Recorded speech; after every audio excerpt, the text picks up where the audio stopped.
My name is Emily Hawkins, and I am a fractional COO, and I'm so excited to share a soulful self-care conversation today.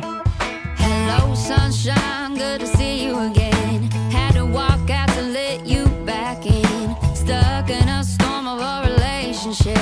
Lost my fire. Oh, and I forgot about me for way too long. But it's rolled on. Now there ain't no shade around here. Hey everybody, it's Pearl Chiarenza, and welcome to an episode of Soulful Self-Care Conversations with myself, your host, Pearl Chiarenza with Women's Successful Living.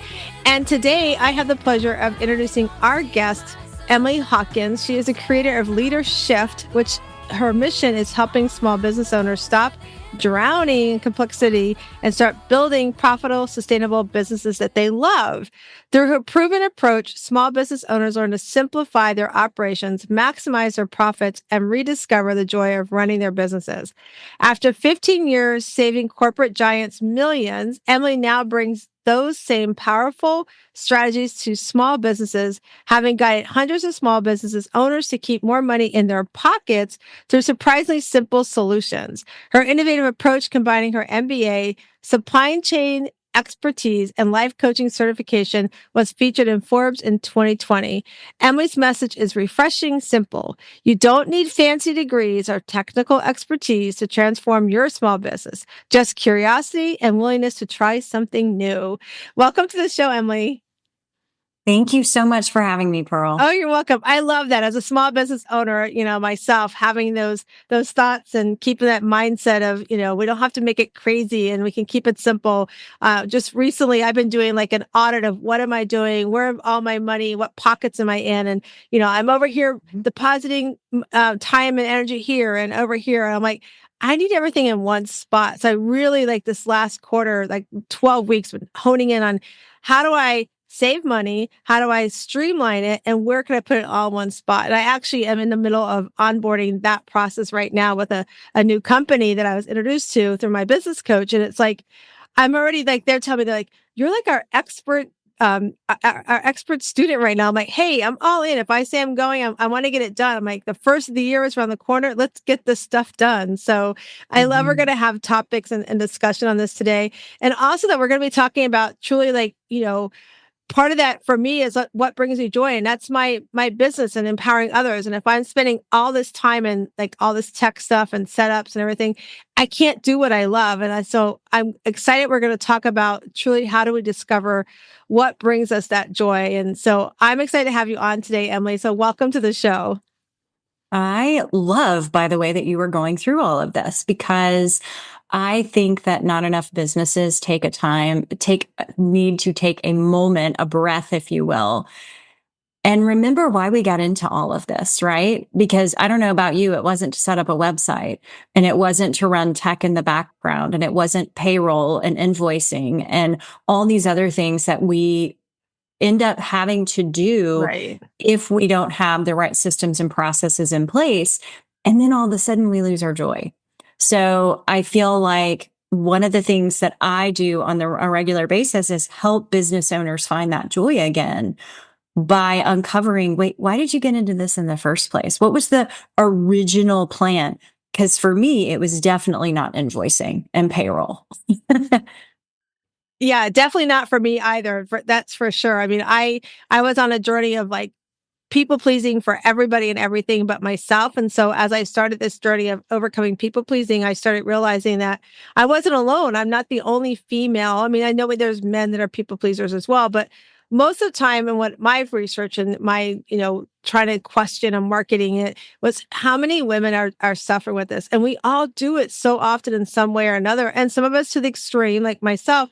And so to come on this journey of like, I don't want to do that, really like I had to step back with my business and be like, where am I, I'm not taking care of me and I'm not spending the time with my clients the way I want to because I'm so distracted by all this noise, and I needed to streamline it. So, and October is usually when I do it. I was talking with somebody earlier on an episode about how I vision, I do my vision and my goal setting like October timeframe, but I'm in Florida. So I had just come back from my retreat, was getting ready to do that. And my son got married, but the week before he got married, we had a hurricane and he got married and we had another hurricane. So like life got disruptive. And so like right after Thanksgiving, I'm like, I need to get this stuff done. I need to be focused on this because I want to hit January really hard and running. And so I was like, I start working on this. So that's why I really was like, okay. And I feel good about it. I've even like boundaries, like my people pleaser. I have a family member that's been here since July that we've been kind of helping and guiding her in some recovery stuff that she's doing herself. And she's not been, true hold to it. So it's taking up time. So she's come full circle having to approach it again. And I'm like, okay, you and those that are helping you only get my time on and every day. I tell them I'm available today. I'm not available today. Right. I let them know because I am the only person that's nearby her. And so somebody's like, how do you do that? I go, you just make the decision to do it. You just have to do it because it distracts you from all the other stuff that you want to accomplish. So it's really important for me to always be on top of that. But before we get deeper into like discovering and talking about our joy and balancing our business and finding harmony with our life, I want to ask you a question I always ask my guests. I love when I coach my clients, we coach on that inner child, that like what was our little girl inside of us being told when we were younger.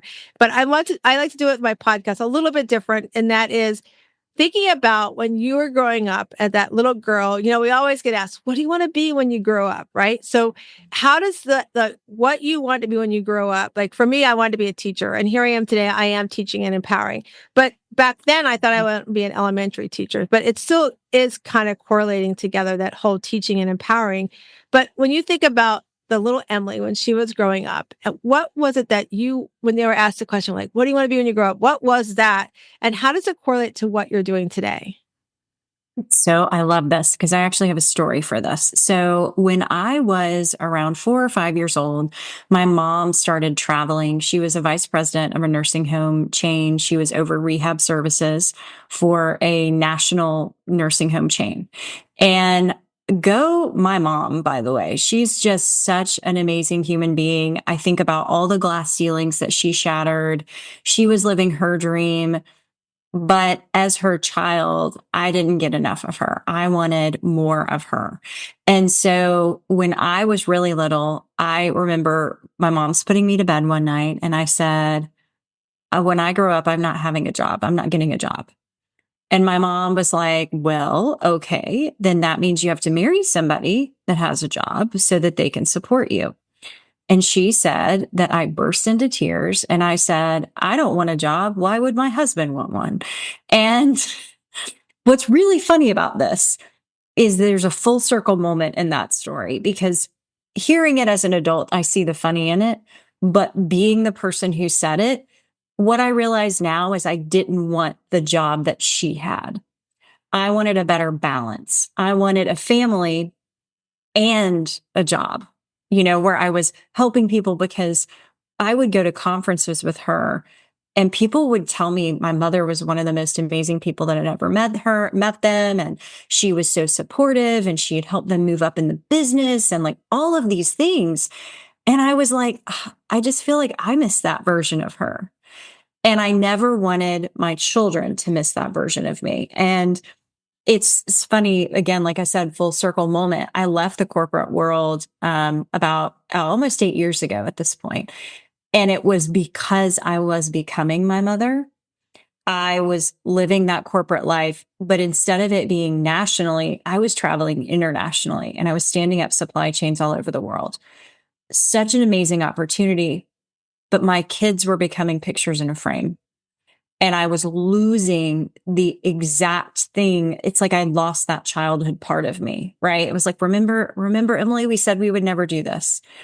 And I left the corporate world in 2017 and I am living that dream. I am living what that 4-year-old said, pretty much exactly how I envisioned it when there was no vision. There was no internet when I was that age. There was nothing like that. And it's interesting because my husband also is a very balanced person and works from home periodically. He's in sales. And so we do not live the life that my parents lived. And I'm so happy about that. Like, I'm like, Emily, 4-year-old Emily, you are brilliant. So smart. I love that. There's so much there to unpack. I love that, you started down that path and then you realize, oh, wait a minute, I remember saying as a little girl, I don't want that. And like you stopped it, you changed, you pivoted and you fixed that in your life. And how old are your kids, Emily? When I left the corporate world, they were 5 and 2 years old. They are now 12 and 9. Yeah. And my daughter said to me, this was about a year ago, we were driving somewhere and she was telling me about a friend of hers and how sad she felt for this friend because her mom was never there. And she said, Mom, you're just always there. Oh, And I was like, don't cry, don't cry.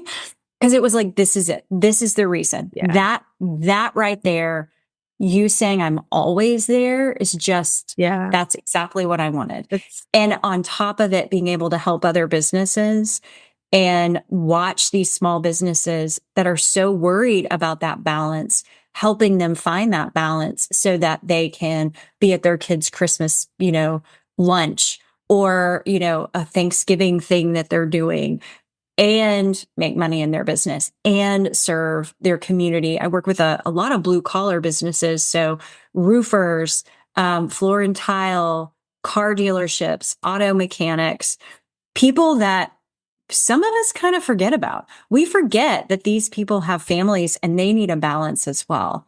And they can benefit from automation more than probably most of us realize.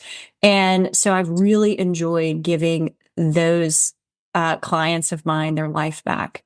It's just been so fun. it's so powerful because like we were talking about, how you discover what brings you joy and that personal exploration that we're talking about today. And it's so true because like right now, here I am in Florida, we've had these 2 hurricanes, we've had devastation, all around us. And I have, in my network group, we have a company that I'm watching them like they didn't end up coming to our Christmas party because they were just overwhelmed, so much work. And I was like, oh my gosh.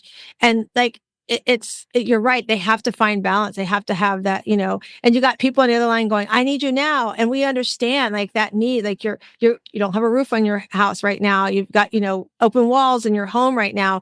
But it's like, sometimes you need to step back and be like, that person on the other side also has stuff that they're dealing with from the hurricane too. And they're trying to provide for their family while they're providing for their clients and also trying to find that balance. And it's a hard target to hit sometimes without having, somebody like you to kind of guide them along and, help them kind of hold their hand and let them see that it's important because like you said, like when you talked about, your daughter saying that, it reminded me about why we moved from Virginia to Florida. We left Virginia because coming here was going to give me the opportunity to be home and stay home with the kids. And, while I did that, I still started my own business. And, I found a couple of jobs I was doing from home, virtually before we even went virtual before pandemic. And it was great because I could go do PTAs. I could go do those things that let me be involved with what my kids had going on at that time. And then as I got older, I could add, I started seeing that I was doing so much people pleasing by being at these things that I held titles for that I wasn't having fun doing it because I grew up, in high school, I grew up with, some kids that had more in life than what I had from my family. So, and then there was a lot of, drama and I was just like, I don't do drama. And so it's like, I just did not want to do PTA stuff anymore because it became too much drama in my life.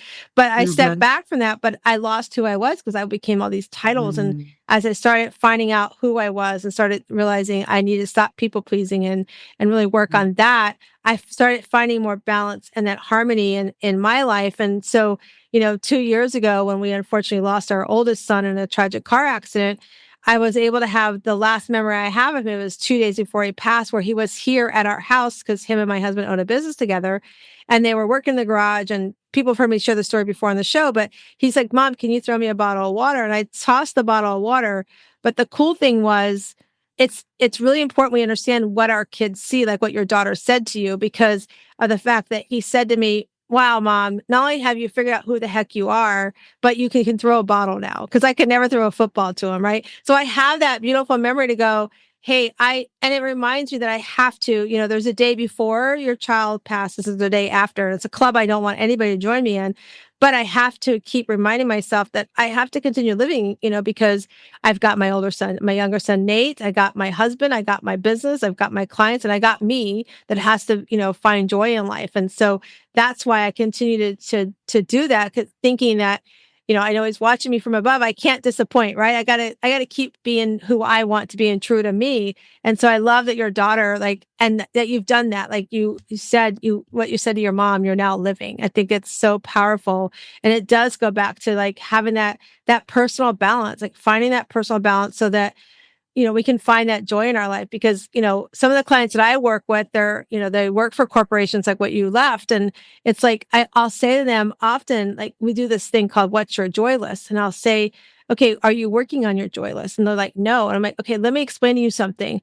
Your corporate world, something, God forbid, happens to you and you're not here tomorrow, they're going to slide somebody in that seat. They're going to miss you for a day. Let's just give them a day. But for the most part, they're going to be like, who are we putting in next? But your family, your friends, they can't do that. They can't put somebody else in that spot. Yeah, they'll figure out how to maintain their house. They'll figure out how to do their laundry, figure out how to make meals, but they're not going to figure out how to go on to life without missing you. And so I'm always like, what are we going to do to start finding that balance and putting more harmony in your life? Because it's so important. So tell us, the listeners and those that are watching us, what are some of the struggles that you see as business owners, like that I'm going to put myself in there too, that we miss the mark on, or that we think, oh, we've got it, but really we need to spend more time in a certain area. What areas would you say that some of those might be? So I'm just going to start with something that's a little bit jarring that I think will help people understand the damage that they're causing right now. You are robbing your team of joy. And why I say that is because as a business owner, it's so easy to say, I'll do it. I got it.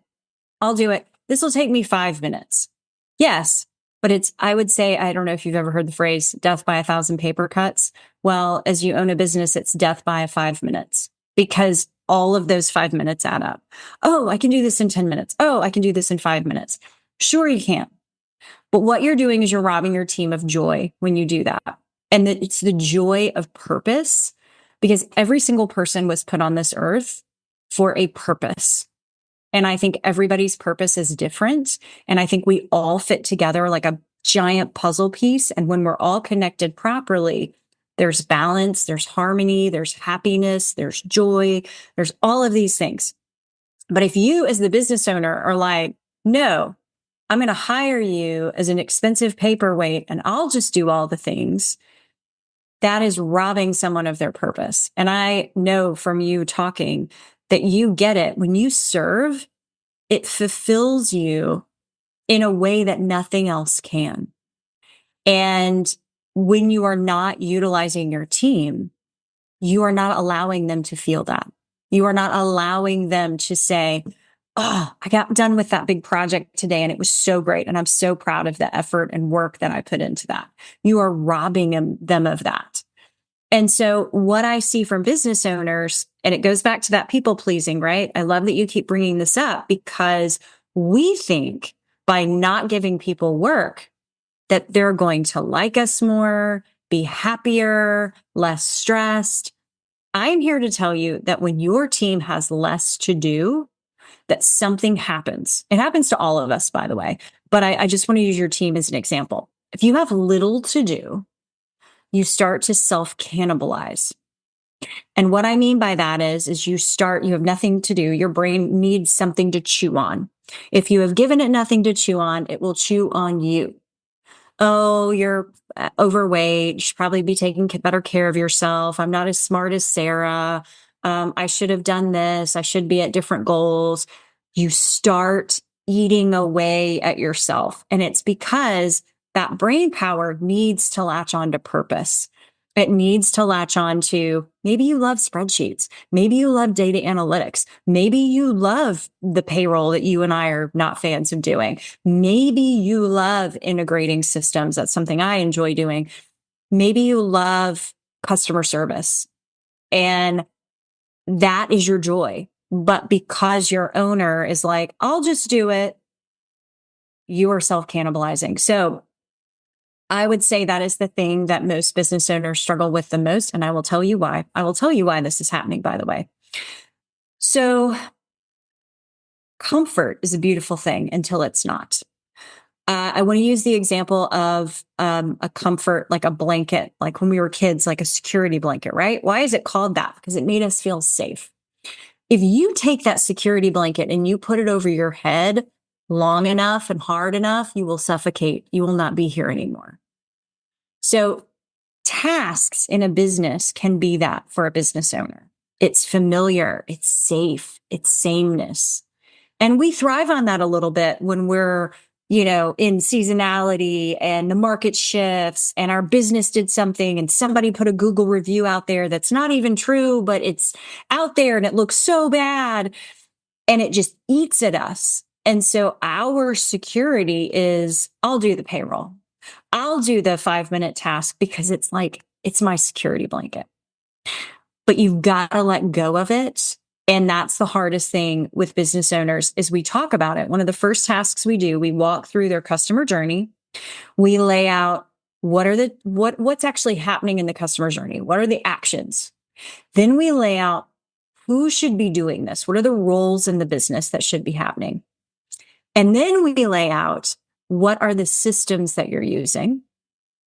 And then the final layer is the communication that's happening, that's weaving it all together.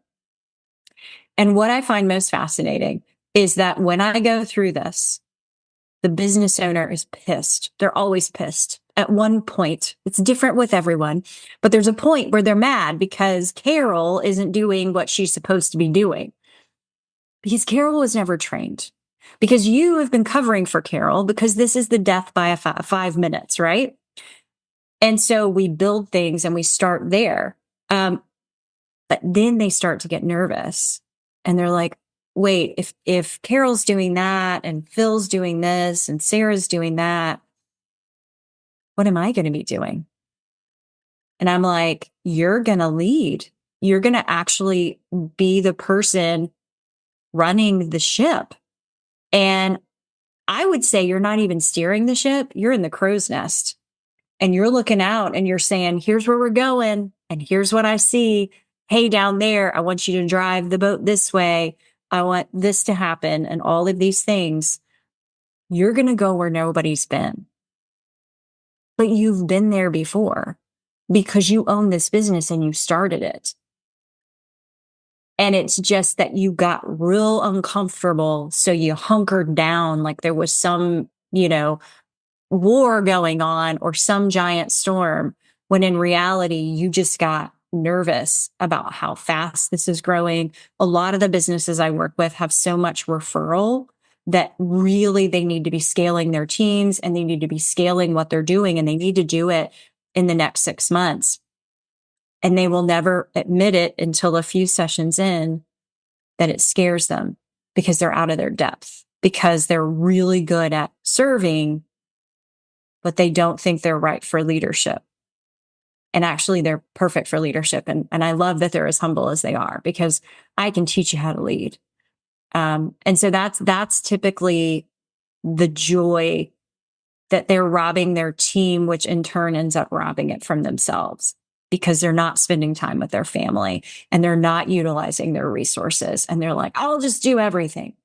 And I mean, martyrdom, what does it do? It kills us. And I don't think that that's a great legacy to leave. In fact, you've literally left nothing for anyone to carry on because you've been doing it all. So your legacy stops with you. And that's the exact opposite of what we really want to do in this world. Oh my gosh, there's so much cool stuff there. It's so true. I mean, I wrote down like robbing your team of joy. Like, that's so powerful because I remember when I worked in the corporate world in Virginia, I worked for a telecom company. I was in mortgages and there's a little downturn. And, my boss, if I got to call him Jim, but I still call him my boss. He was just here at my son's wedding. He goes, stop introducing me as your boss, dude. You're self-employed. I'm like, I know, but you're like this. So I call him my mentor. But anyway, so I remember when I left at one point, he's like, why are you leaving? I'm like, well, because, later on I said, I thought you were going to have to fire me. He goes, I wasn't going to fire you. I go, I know, but I was trying to save you. But there you go. We tell ourselves these things. But I went, it still was a great experience. I went to this telecom company. And it was before, I'm going to really age myself, Emily. It's before we had all this great internet stuff, and we had to hand enter payments for your long distance. And that's when you still had Oh, long distance bills, right? And so they had wow. to be entered in by the end of the month, because the statement was coming out the first. And we had to wear, this is when we still had to wear suits to work. So we were all dressed up into the nine. We were salaried. So even though we were salaried, we were committed to staying late to posting these payments.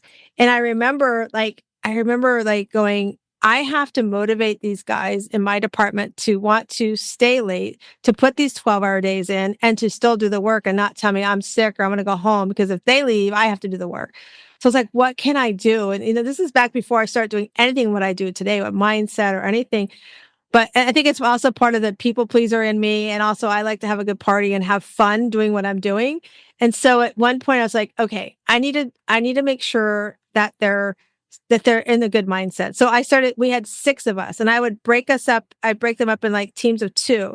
And I was like, we would have, we'd have our lunch. We'd have like one break, and I would make them take an afternoon break. And I was like, okay, you're going to go walk outside. If it's nice outside and we're not in the middle of a snowstorm, I want you to put a jacket on. I want you to go walk outside so you get that fresh air. If not, I want you to walk on a different floor away from anybody. I don't want you to be near anything at work. So go down to the first floor where cafeterias, walk, sit down and have a cup of coffee, whatever it is, but take 15 minutes out of the day. And I would have other departments come over to me going, my staff is mad because you're letting your staff go. And I looked at them, I go, okay, so your staff leaves at 5:00. If your staff wants to come join us over here and stay the rest of the night, and you're okay with it because their salary, they're not going to get overtime, tell them to come on over. I'll give them a break at 5:00 before they come over to my department. That's not a problem for me. They look at me. I'm not giving them up. I go, okay. So, unless you're staying with me, I don't want to hear it. It's like, and for me, that's made them more productive. I wasn't having to do, I think that's why I learned that so early on. I wasn't having to do the work. But you're right. Like when I talk and I coach my clients, some of them are business owners and the personal development side, and some are corporate worker employees. I'm like, you've got to stop trying to do everything. You have to empower. Like what you said, you can't lift them up. Sure, I'll sit there, like you said, I'm going to cannibalize myself because I'm sitting there twiddling my thumbs. What am I going to do? I'm not valuable. They don't like me here. Like all those thoughts are going to go through my head. They don't think I can do the work. But if you let me do the work and let them do the work, and you empower them and or teach them something new that, hey, I need to get this off my desk, and Mary Jane could do it, I think, really well with my guidance.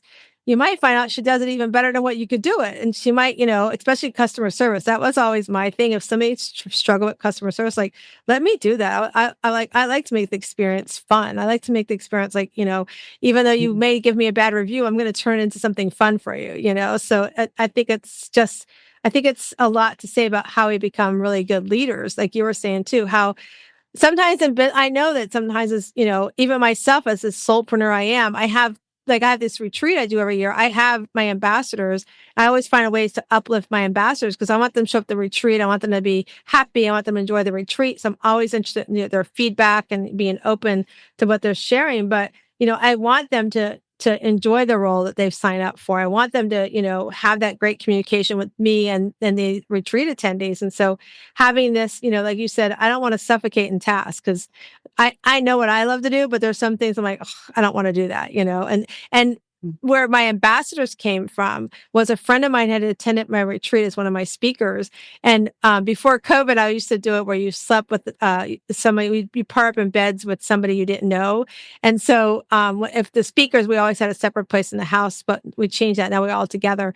But she's like, come here, you're going to go spend the night with me tonight in my room. I'm like, okay, what are we doing, Pam? And she's listening. Hello, Pam. She's like, hey, you got to stop trying to be the hostess, the leader, and everything else. Like I was cooking, cleaning. She's like, you got to stop that. You need ambassadors. And so that's because of Pam. That's where my ambassadors came from. But had I been anybody other than wanting to listen, I might have fought her on that. But now I've gone from having like 10 attendees at my retreat to having 25 attendees at my retreat because I listen and accepted feedback, and that's, I agree, like what you said. I think that's important because that's part of like, discovering what brings you joy. Because I love doing my retreats. I don't like to cook. I mean, I'll cook at the holidays. That's about it. But, so I think like what you pointed out, it's like definitely is something to, especially the part I wrote, I highlighted, am I chewing on me? Why am I chewing on myself? I wrote that down. So that's really Powerful stuff there. So when you're working you've helped them, help the client, help the business owner start seeing that they can be great leaders and they get these aha moments, like you said, because it's interesting to watch, like even for me, when I do the personal development coaching and I work with my clients and they're like, oh, self-care isn't selfish. I can go get a mani-pedi with my kids or one of my staff members and have, have a good time and still feel like I'm like, yeah, you can sit down and watch Barney with your kids and that's self-care. You're doing something Mhm. other than scrolling on your phone in front of your kid. And so Right. so when you help them start, they go on this journey, what are some of the things that what's some of the feedback you hear back later as they go through this journey with you and you're doing this audit with them and helping them to see, where they were robbing their team of joy? What's some of the things that come back and what are some of the things you see that have changed in like their business and or themselves? So one of the things that we talk about is how much their time is worth. So that's another big one because it's very easy, by the way, to get caught up in, well, I know I should be giving Carol all the things and I should be giving so and so. Like, I think our society is really good at telling us what we should be doing. And so me saying what you should be doing or whatever is, really just another voice. But usually when I look at a business and I work with a lot of like $3 million a year businesses, and again, this is the gross revenue. I want to be very, very clear, the gross revenue of the business. The way I look at it as the owner is the person that's responsible for that. And so I tell them, I'm like, all right, that is how much you make. And I realize it's not what you make W-2 or as an owner draw or anything like that. But that's what you are in charge of bringing into the business. So let's make that your hourly rate. So not the 3 million, but when you divide it by people work roughly 2,000 hours a year, that's an hourly rate of about $1,500. And so we start saying, you doing answering the phones, is that worth $1,500? Oh, yeah, no, that's not worth $1,500. And so that helps them understand the weight of the decisions they should be making. Because at $1,500 an hour, you better be doing strategy. You're doing something that's going to bring money into the business. You're meeting with people. You're like, to your point, you're doing these networking events. A lot of mine work with homeowners associations and things like that. That is exactly what you should be doing for $1,500 an hour, not your payroll, when there are a million companies that would do it a heck of a lot cheaper than that. So that helps them understand that. And usually that's what switches it with them is like, oh, okay, now I understand that. And one of my favorite clients, the reason I say favorite is because he does what we talk about, right? He's a great, like, I'm going to go do it. He might not agree with what I'm saying, but he's like, you told me to do it, so I did it. So the feedback that I get from him is always like pretty real time. And this year he has golfed more. He has gone on more trips with just he and his wife. They've had date nights. These things did not occur to him before because he was so mired in work. And his wife found out that we were working together, got my information and started messaging me. And she's like, I don't know what he's telling you, but I need more of him. And I'm like, I knew it. And we're going to get there. And so all of a sudden they're spending more time together and his business is making more money. So that feels counterintuitive, but it's amazing when you hand off the tasks to the right people, you empower them to do that work and you get time away. It strengthens your marriage and all the other relationships there. And back to that self-care.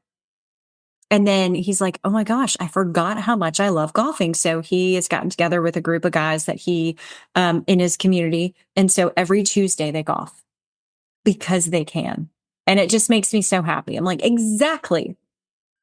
That's so powerful. And it's so true. Like I love that you talk about the hourly rate. That's one of the first things my business coach taught me too, was like, what are you worth? And then I start looking at tasks and going, is that task really worth my time? And that's where, one of my, actually my realtor friend, who's actually our realtor, her daughter's in college and she's like, I need some part-time work. I'm like, hey, can you do this part? Like she manages my podcast and sending out the stuff. I'm like, I can do that. So she's doing that. And like, we just literally planned out, like normally, like I was saying, October, I start planning my next year stuff. And so I was like, just before Thanksgiving, I was like, I got to start honing in on what my vision is for next year. And I came up with my goal and everything. And I literally did my entire year's worth of social media postings.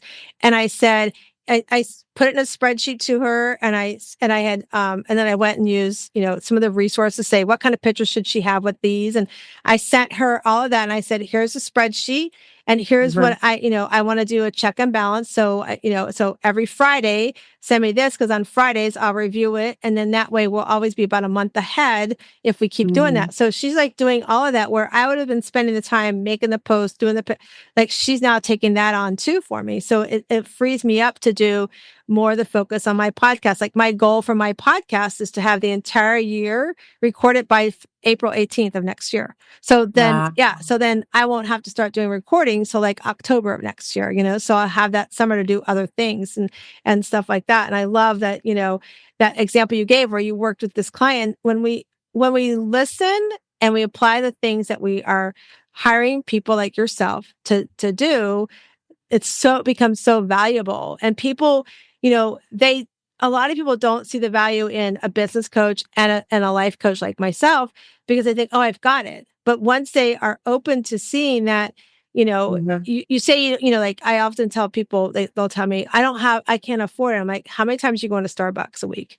Like, tell me that, let's add that up, or, and they'll challenge me. I'm like, okay, let me give you, especially when I used to just health and wellness coaching, and they tell me I can't afford a program. I'm like, okay. And I do it now. I'm like, let me give you this envelope. Every receipt you spend on anything, whether it's going through a drive-through, Starbucks, or something that you really don't need that could have been at home, put that receipt in the envelope. And in 3 months or 2 months, call me.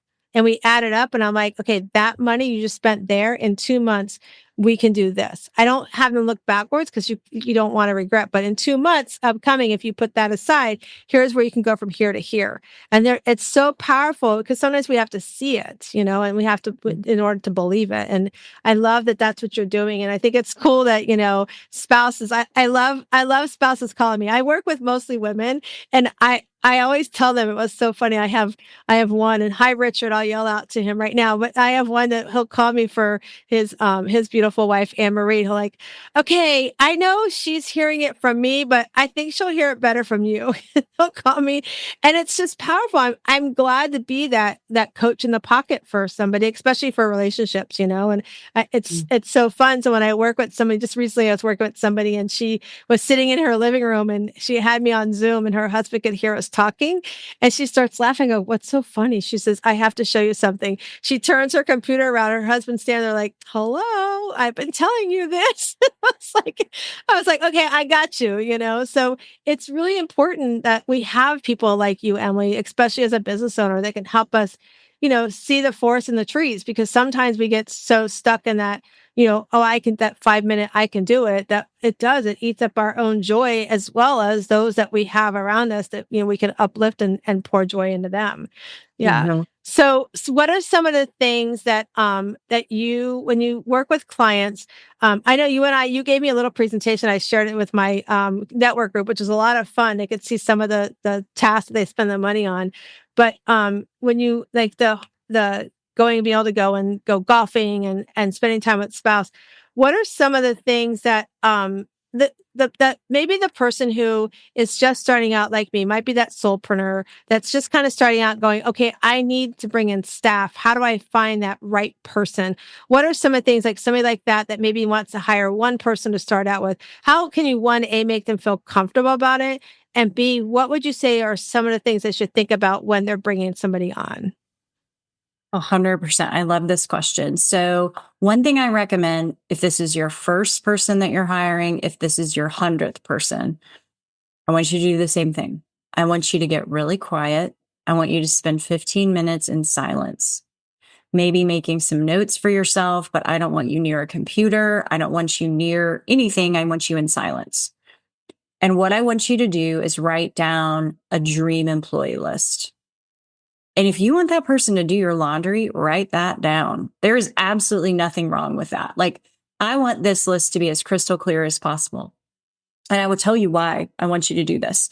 When I was in the corporate world, when I started leading people, I was not leading them. I was managing them. I was terrible. I was basically the worst boss you can imagine. I went one end of the spectrum. I want to be everybody's friend. That didn't work. So I went the other way of micromanaging. Also a bad strategy, by the way, did not work. So I was like, just people were coming in and out of my organization. It was like my office had a revolving door in it. So one day, in a fit of like frustration, I said what all of us say when we are managing in either direction like that. Good help is hard to find. I wish I could find better people. And so I sat down at my computer and I was like, I'm going to write out a list and I'm going to write out the dream employee. So I open up this Word document and I start typing, they will never be late. They will never ask to leave early. And then I was like, okay, wait. A dream employee would not be a list of nevers and nots. A dream employee would be what I want them to do. So I delete everything out and I'm like, ooh, this is going to be harder than I thought. So then I was like, all right, what do I want? What kind of conversations do I want us to have? When I interact with them, I want to be excited, And so I just started writing down things they would say to me, things we would be working on, how they would push me as a leader, how we would get more done faster. And I ended up with 2 pages and I was like, oh, this is so good. For about 2 seconds, I was really excited. And then I realized, if this person shows up, am I the right person to lead them? And I will tell you the answer to that was no. And I realized that. And that's when I shifted a lot of the things that I did. And it's actually what I teach my clients. But where I'm going with this is, most of us, this is what we do. There's a lot of stuff in my business I don't want to do. I need to hire someone. I'll hire a VA, a virtual assistant, because that's like low-hanging fruit. I can get a contractor. Well, how would I do that? So you Google it, or you go on ChatGPT and you ask ChatGPT, and ChatGPT comes up with this pithy sort of thing that looks real official, right? Or you go on Google and you copy somebody else's job description that, again, looks really official, and you put that out there. And you interview somebody based on how similar they are to you. Oh, I really like this person. I would hang out with this person. So you hire them. And then for the next 6 months to 5 years, you are angry every day. And the reason is because you did all that wrong. You didn't start at the beginning, which is, what do I need?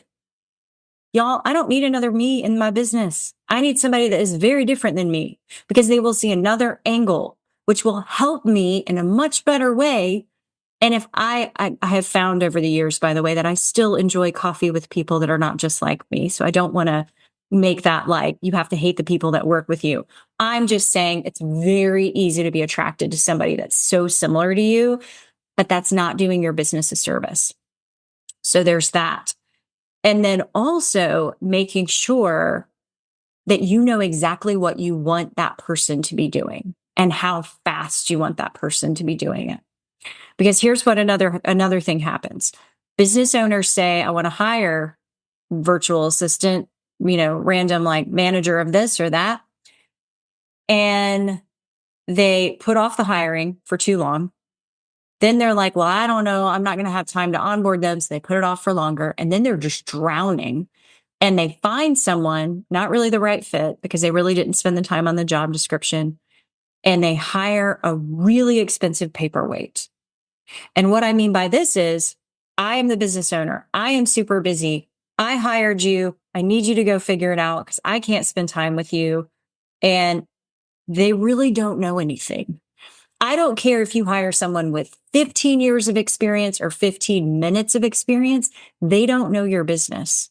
They need to understand how you do things. What does success look like in your business? And so I give my clients a 90-day onboarding plan. So we write job descriptions together. We write the questions that they should be asking in an interview. And then we also go through this 90-day onboarding plan that, by the way, isn't like you're sitting with them on their shoulder or something for 90 days. That would be horrible. But it's a plan that gives them structure and support while it also gives you space to continue to do your job. And when people come out of this 90 days, and it happens before the 90 days, but coming out of it, they're like, oh my God, this person is just so productive. They are helping me in ways that I never thought and all these things. And it's like, exactly, because you supported them. First of all, you got clear about what you wanted. You found people that were different than you so they can actually complement what you're doing. And then you spent the time onboarding them with a plug and play. Like, I give them exactly what to do, how to do it. It's not intense, but it gives them so much structure and accountability that they have meetings with these people. And then they realize there's two things that happen. One, they get really productive, or they are able to let this person go before 90 days because, oh, not the right fit. And that is equally as important as keeping that person and making them productive. Because at the beginning of this, I was saying, you hire someone and for the next 6 months to 6 years, they piss you off. A lot of people, back to that people pleasing, are like, well, I spent all this time and I hear this all the time. She's a really good person, or he's a really good person. Guess what, y'all? I think that 99.9% of human beings are good people. Them working in your business has nothing to do with that. Absolutely nothing to do with that. You can fire someone, let someone go, and you are freeing them to live their purpose, have more passion in their lives. It has absolutely nothing to do with that being a good person.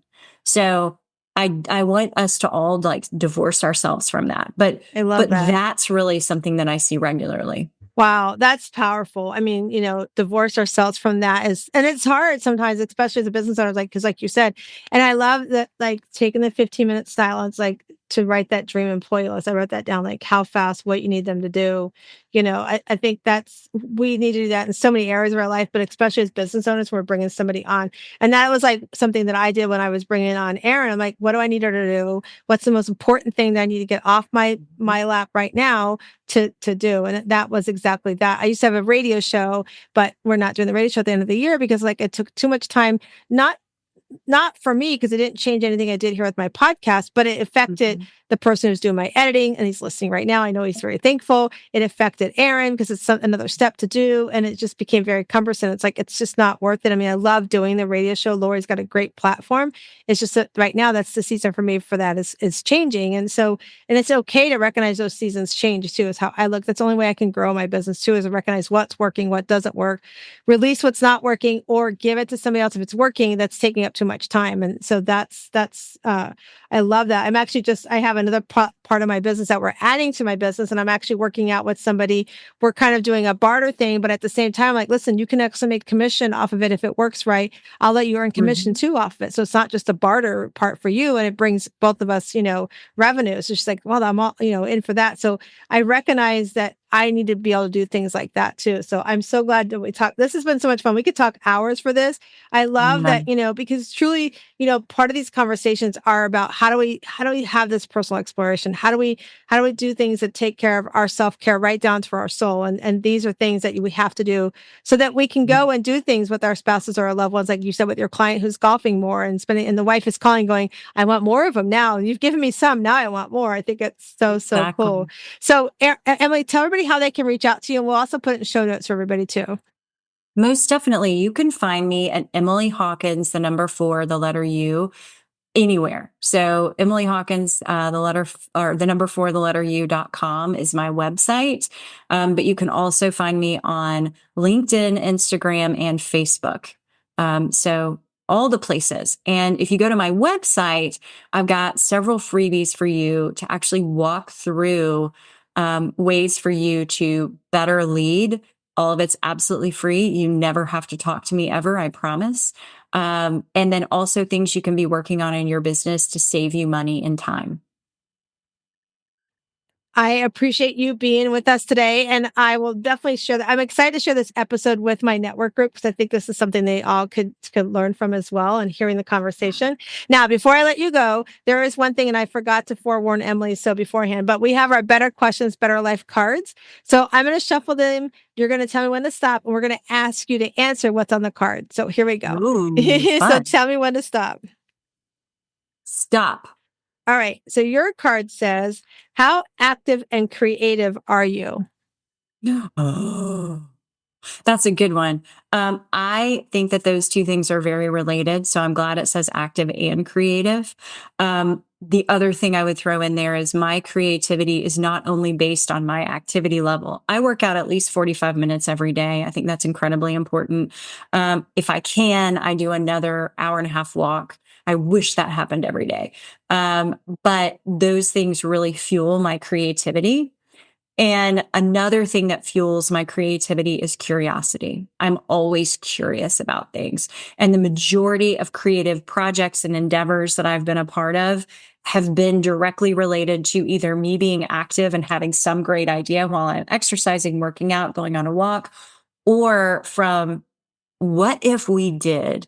What if this happened? I'm curious if we did this and that, what would happen? And then all of a sudden, this amazing creative, it just happens. So I just think those are two incredibly huge, important pieces of my life. I love that. That's great advice to get curious about those things. Those are great questions. So I hope our listeners wrote that down. If not, go back and listen and rewrite it again.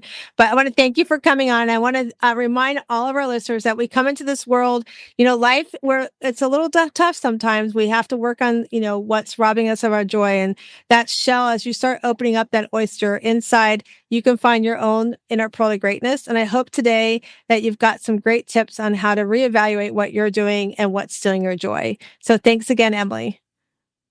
Thank you. Oh my gosh, you guys, wasn't that so much fun? Emily was so amazing. Like, to talk about really what hit home for me throughout the whole conversation was like robbing your team of joy. And like, that goes to you, the team of you to start with. Like, what are you doing that you're robbing yourself of joy? What people pleasing, what modern things are you doing, these saboteurs and judges are showing up for you that's keeping you from your joy, whether it's joy doing things for yourself, hanging with your family, growing your team, growing your business. What is that you're doing today that's robbing of your joy? And if it's something you want to work on, if it's something you want to become that Shiro of having your own journey of where you're showing up for yourself. And remember, Shiro is like, I want you to become stronger. I want you to become that happier person. It's not letting things steal your joy, so that you are empowered to show up for yourself in ways you're not doing. That you're empowered to be with the family and friends, like 100% there, not worrying about all the things that have to get done. And then that way, when you do show up, they've got all of you. They've got that radiant glow up that you are. And then you truly get to be that original person you are here to be, that person who's empowering others, that's helping others, being yourself first, helping yourself grow, helping your team to become the team of an amazing product you're putting out there if you're a business owner, or even if it's the team of your home, become much happier and have more harmony and balance in your life. And if that's something you want to work on, I'm going to encourage you to book a call with me. You can easily maybe take a 30-minute session with me in our mini coaching session. And if you want to learn more about that, just go to wsliving.com/Shiro and grab a time with me today. I would love to spend 30 minutes with you and give you a little mini coaching session. So again, wsliving.com/Shiro, and let me help you find your inner Shiro of greatness. Have an amazing day.